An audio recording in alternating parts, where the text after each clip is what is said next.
हजरात बुर्ज खलीफा सुना है ना, गानों में बड़ा सुनते थे बुर्ज खलीफा। ईरान ने बुर्ज खलीफा के करीब जो एल्यूमिनियम की स्टील फैक्ट्री थी बुर्ज खलीफा के पास, और पहले ही बता रहा हूं अभी का हमला नहीं है ये, ईरान कल से हमला कर रहा है। टाइम मुझे नहीं पता क्योंकि मैंने बताया था कि अमेरिका, इजराइल, अरब ये तमाम अपने देश पर पूरी पाबंदी लगा के बैठे हैं। जो हमला हो रहा है कह रहे हैं कि हमने रोक दिया है, लेकिन फिर कई घंटे के बाद जब दिखता है इन्हें कि साला नुकसान तो ज़्यादा कर दिया, ये तो दुनिया को पता चलना चाहिए था। ईरान के खिलाफ गुस्सा होता लोगों को, चलो एक वीडियो जारी कर दो। आप समझ रहे हो? तो अब ये वीडियो सामने आया है। ईरान की सबसे पहले स्टील फैक्ट्री और वाटर प्लांट को इजराइल ने उड़ाया। याद होगा आपको, ईरान ने फिर तमाम आसपास के देशों को धमकी दे दी कि बाबू अपनी एल्यूमिनियम अमरीकी कंपनियां, अमरीकी फैक्ट्रियां संभाल के रखना, खाली कर देना, पापा आने वाले हैं। अब इसके बाद क्या हुआ, दुबई के अंदर ये जो बुर्ज खलीफा है उसके करीब एल्यूमिनियम की दुबई की फैक्ट्री थी। भाई धुआं कर दिया ईरान ने।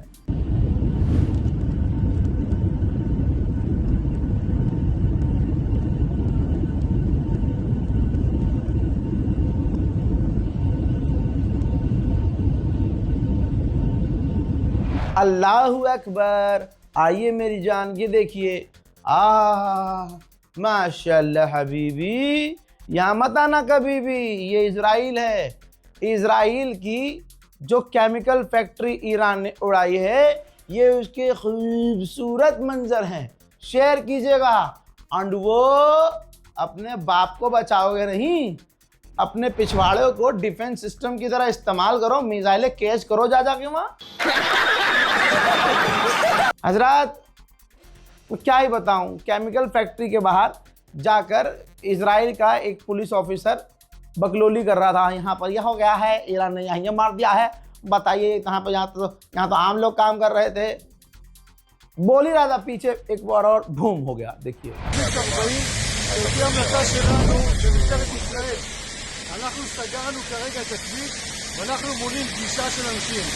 אני אומר עוד פעם מבקש, מי שנמצא כאן בסמוך לאותו מפעל, שמזהה כאן את העשן, להסתגר בבית. מי שנמצא כרגע מבחינתנו. एक मामला ये आया है कि कोई केमिकल फैसिलिटी थी, तो डर है, डर जांच हो रही है कि कोई केमिकल लीक हुआ है जो हानिकारक हो सकता है। जांच हो रही है, लेकिन कंफर्म अभी नहीं है कि भाई कुछ लीकेज हुआ है कि नहीं। लेकिन इजराइल ने अपने तमाम लोगों को कह दिया है, घर में रहो, बंकर में रहो, बाहर मत निकलना, अपने पिछवाड़े को छुपा कर रखना। ईरान की मिसाइलें इंतजार कर रही हैं। इसके बाद दोस्तों, आगे बढ़ने से पहले हम सभी मिलकर याद करेंगे किस तरह से गुलाबी सुअर ने, अंधभक्तों के दादा ने, फादरलैंड ने, जी हाँ, और इनके दादरलैंड ने ऐलान किया था कि ईरान की मिसाइलें 92% हमने ख़त्म कर दी है। ईरान की रॉकेट मिसाइल कैपेबिलिटी ख़त्म हो चुकी है, वो रॉकेट लॉन्च नहीं कर पा रहे हैं। आइए ये तस्वीर देखिए। इन्ना लिल्लाहि व इन्ना इलैहि राजिऊन। मेरे ईरान, चूस ले इन सूअर का खून। हज़रात मोहतरम, ये ईरान की जो मिसाइलें हैं जो गिरी हैं इजराइल के अंदर, उनके कुछ मनाजिर है, मनाजिर। इसके बाद ईरान की कुछ मिसाइलें अलग अलग इलाकों में गिरी जिनको छुपाया गया, लेकिन रज़ाग्राफी वो जिस पर सब दिखाया गया। देखिए, वाओ,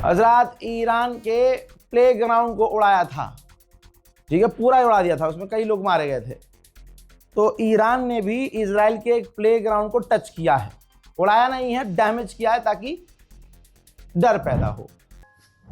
उंगलियां घिस रहे हो और बैंक अकाउंट खाली है? स्मार्ट बनो, वही टाइम मास्टर ऐप पर लगाओ। यहाँ गेम खेलने और वीडियो देखने के भी पैसे मिलते हैं। किया है उड़ाया नहीं है, डैमेज किया है ताकि डर पैदा हो।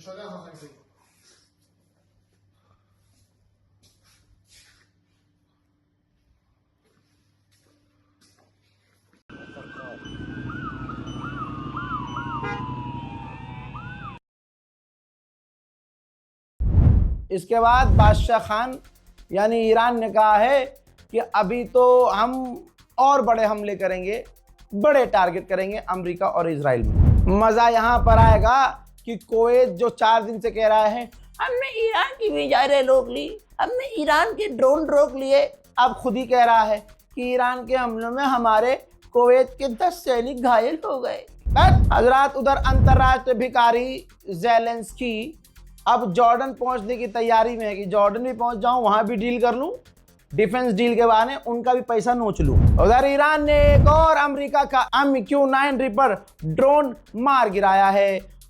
टेड़ेंग।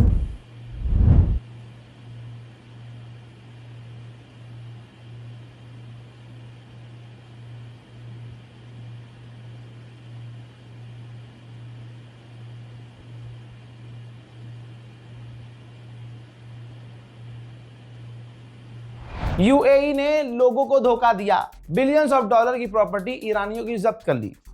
जैसे वो बेचता है अपना पीआर, दुबई पीआर बेचता है, तो ऐसे ही बड़े बड़े बिजनेसमैन, ईरानी बिजनेसमैन ने वहाँ खूब प्रॉपर्टी खरीदी थी। 500 बिलियन डॉलर से ज़्यादा ईरानियों की वहाँ प्रॉपर्टी थी। तो हुआ ये कि यूएई के चूतड़ों में आग तो लगी हुई है कि ये तो हाँ, तो इसने क्या करा, किलस के अपने ही कानून पे थूक के उन ईरानियों की प्रॉपर्टी जब्त कर ली, बैन कर दी। जिसके बाद ईरान तो ईरान है भाई, ईरान ने ऐलान किया कि जो भी ईरानी परेशान है यूएई में और जिनकी प्रॉपर्टी को जब्त कर लिया है, घबराने की कोई ज़रूरत नहीं है, आप अपने मुल्क वापस आ सकते हैं। ABC न्यूज़ अमेरिका का टॉप का न्यूज़ चैनल है, देखिए। सुनिए यार, अरे सुअरो, अंधभक्तो, खामनाई की शहादत का मजाक उड़ा रहे थे ना? तुम अपने सगे बाप के नहीं हो, तुम पड़ोस की पैदाइश, नियोग की औलाद।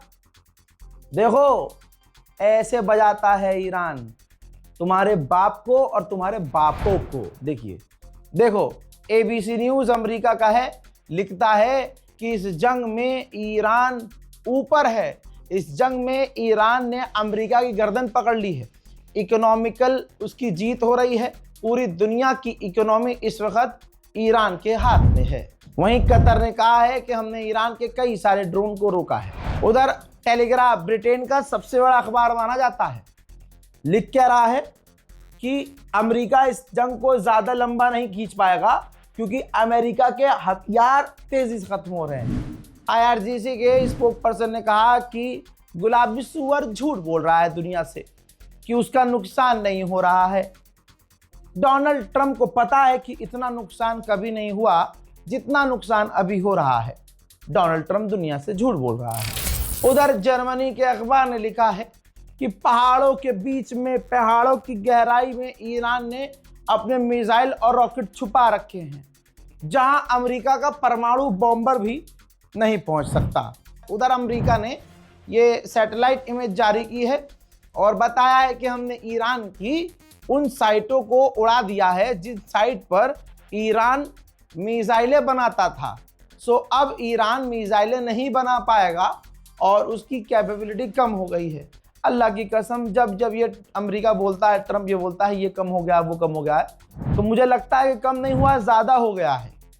अभी जर्मनी के अखबार ने लिखा, अभी ब्रिटेन के अखबार ने लिखा, अभी फ्रांस के मीडिया में ये बात चल चुकी है कि ईरान की मिसाइलों तक कोई पहुंच ही नहीं सकता।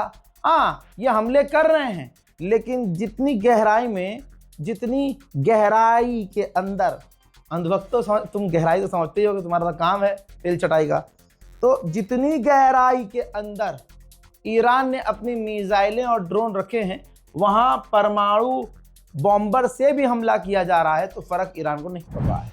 उधर मुज्तबा खामनाई, ईरान के सुप्रीम लीडर, ने इराक के लोगों को शुक्रिया अदा किया है जो वो इराकी लोग ईरान की मदद कर रहे हैं। डेली मेल तो सुना होगा, माशाल्लाह, सुनिए, देखिए। डेली मेल अखबार भाई ब्रिटेन का सबसे पुराना अखबार है, लिखता है कि $13 बिलियन का अमेरिका का सबसे बड़ा एयरक्राफ्ट कैरियर जो बहुत ताकतवर है उसको पीछे हटना पड़ा है, क्योंकि उसका टॉयलेट खराब है, क्योंकि वो डैमेज हो गया है, क्योंकि उसके अंदर कई तरह की परेशानी हो गई है और ईरान से लड़ने से पहले उसे भागना पड़ा है। अमेरिका इजराइल ने आदत से मजबूर जब ये हारते हैं तो यही करते हैं। एक बार फिर से इस्फहान में यूनिवर्सिटी को निशाना बनाया है। अल्लाह जाने क्या नुकसान हुआ है, हमारे पास वीडियो नहीं आया है, लेकिन ये कंफर्म रिपोर्ट है कि हमला किया है। आइए, इससे पहले यूनिवर्सिटी ऑफ साइंस तेहरान में इजराइल ने उड़ाई, अमेरिका ने उड़ाई, देख लीजिए उसकी तस्वीरें हैं। कहा था मैंने आपसे, प्रूफ नहीं दे पा रहा हूं, लेकिन जब आएगा दूंगा। ये देख लो भाई, ये हाल किया है। और अगर किसी को इजराइल बड़ा अच्छा लग रहा है तो इसलिए अच्छा नहीं लग रहा है, उन्हें पता है वो गलत कर रहा है। इजराइल बच्चों को मारने वाला है, लेकिन सिर्फ मुसलमानों से एक भारत में समुदाय है, उनको इतनी नफरत है कि उनको जो सबसे बुरा लगता है ना मन मन में, इजराइल भी ठीक, वो पसंद इसलिए आता है मुंह से, इनके मुंह से बोलते हैं ना हमें इजराइल, क्योंकि इनको पता है कि इजराइल मुसलमानों का नरसंहार करता है। जबकि हकीकत यह है, ईसाई हो, जो भी धर्म का हो, और हिंदू धर्म तो उन्हें और बुरा लगता है। भाई इनकी अम्मा पटक के काट के गाय काट के खाते हैं, ये तब भी उनका साथ दे रहे हैं। तवज्जो है, पूरे इजराइल में इनकी माँ और अब्बा दम लगा लें और दिखा दें, मोदी खुद जाके घूम घूम के दिखा दे कि कहाँ पर मंदिर है इजराइल के अंदर। इजराइलियों के अंदर नफरत है, मूर्ति पूजन उनके लिए बहुत गंदा है, बहुत गंदा है। वो गलत मानते हैं मूर्ति पूजन को, लेकिन ये गणचट्टे, इन्हें क्या पता। सही बात है भाई, जो गू चॉकलेट समझ के च्यवनप्राश चमक के खा लेते हैं, उनके लिए दुनिया में फिर सब चीज़ें अच्छी होती हैं। गू से कम सबसे गंदे स्तर की चीज़ ये खा रहे हैं, तो भाई फिर तो सारी चीज़ इनके लिए अच्छी होगी। उधर इंडियन वॉरशिप, तस्वीर देखिए, इंडियन वॉरशिप टैंकर को एस्कॉर्ट कर रही है। ईरान ने इंसानियत और दोस्ती और रहम दिखाया और भारत के कई टैंकरों, आज इस तारीख में 2 टैंकरों को निकलने की इजाज़त दी और वो निकल चुके हैं। भाई पाकिस्तान की हालत दिखाऊं आपको, देखिए भाई, छोटी छोटी बोतल में पेट्रोल बिक रहा है, डीजल छोटी छोटी सी बोतल में। अब आप कहेंगे भाई पाकिस्तान को टैंकर दे रहा है ईरान, 20 टैंकर दिए हैं, 10 टैंकर। भाई ईरान जितने भी टैंकर वैंकर इन्हें दे, ईरान पाकिस्तान को जितना भी टैंकर दे, पाकिस्तान वो अपने पास थोड़ी रख रहा है, प्रेशर है उसके पास, उधर दे दो थोड़ा सा तेल, उधर दे दो, एक टैंकर वहाँ दे दो, एक टैंकर में से 4 तुम देश बांट लो, ताकि पाकिस्तान इस वक्त निखर सके। पाकिस्तान को दिखाना है कि देखो हमने सबकी मदद की है। वेस्टर्न मीडिया ने दावा किया है कि ईरान लगातार नए फौजी भर्ती कर रहा है। और मैं एक बात बिल्कुल क्लियर बता दूं, ईरान को फौज भर्ती करने में कभी दिक्कत नहीं आएगी। पत्रकारिता छोड़ दूंगा अगर ईरान कह दे कि हमारे लोग फौज में शामिल नहीं हो रहे हैं। एक बार फिर से ईरानियन ऑफिशियल ने कहा है कि स्ट्रेट ऑफ हॉर्मुज हमारा है, स्ट्रेट हॉर्मुज के लिए हम नई सिक्योरिटी बनाएंगे और फीस बनाएंगे। जी हाँ, बिना फीस लिए किसी भी जहाज़ को जाने नहीं देंगे, उसके लिए कानून बनाया जा रहा है। डराने वाली एक रिपोर्ट है, मैं कुछ ये नहीं करना चाहता था, लेकिन ये रही रिपोर्ट, द टाइम्स की रिपोर्ट है। भाई ईरान की जंग की वजह से तेल, फूड यानी खाना, बियर और मेडिसिन, जो खास चीज़ें हैं, उनकी कमी होने वाली है। हज़रात मोहतरम, इस रिपोर्ट को शेयर कीजिएगा, चैनल को सब्सक्राइब कीजिएगा। भैया 29 दिन हो चुके हैं बिल्कुल पक्के, और लगातार आपको अपडेट दिए, कंटिन्यू बिना रुके।